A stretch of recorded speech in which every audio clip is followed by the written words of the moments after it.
Praise the Lord. Hallelujah. మీ అందరికీ మన ప్రభువును రక్షకుడైన యేసుక్రీస్తు నామములో హృదయపూర్వకమైన వందనాలు.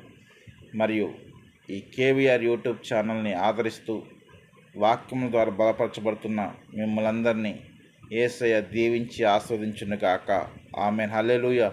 ప్రియదేని బిడ్డలారా, ఈ పూట ఒక మాట బైబిల్లోని అతి శ్రేష్టమైన మాట ఆశీర్వాదం. ప్రతి ఒక్కరికి ఆశీర్వాదం కావాలి.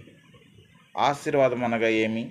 లోక ఆశీర్వాదానికి ఆత్మీయ ఆశీర్వాదానికి ఉన్న తేడాని తెలుసుకుందాం.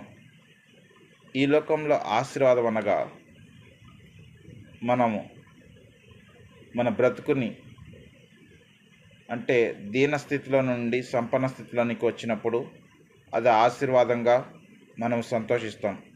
ఎలా అంటే ఒక మంచి ఇల్లు కట్టుకోవడం ద్వారా, పొలాలు కొనుక్కోవడం ద్వారా, బంగారం చేతికి పెట్టుకొని దాచుకోవడం వల్ల, పేరు ప్రఖ్యాతులు సంపాదించడం ద్వారా కలిగే వీటన్నిటిని బట్టి ఇహలోకమైన ఆశీర్వాదం అనుకొని సంతోషిస్తాం. వాటికన్నా ముఖ్యమైనది ఆత్మీకమైన ఆశీర్వాదం కావాలి. ఆత్మీకమైన ఆశీర్వాదం ఎలా ఉంటుందో తెలుసా?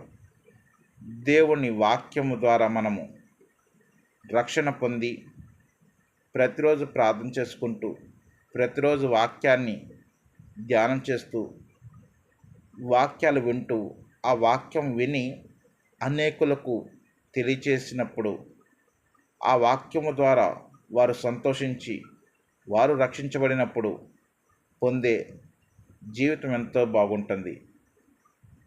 మరొకటి, దేవుని సన్నిధిలో ఎల్లప్పుడూ పాడుతూ స్తుతిస్తూ గణపరచున్నప్పుడు మనం పొందుకునే ఆశీర్వాదం అంతా ఇంత కాదు.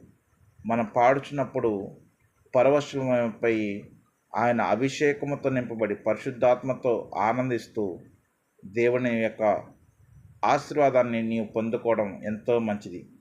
లోకంలో ఉన్నవారు దేవుని ఆశీర్వాదాన్ని పోగొట్టుకుంటున్నారు.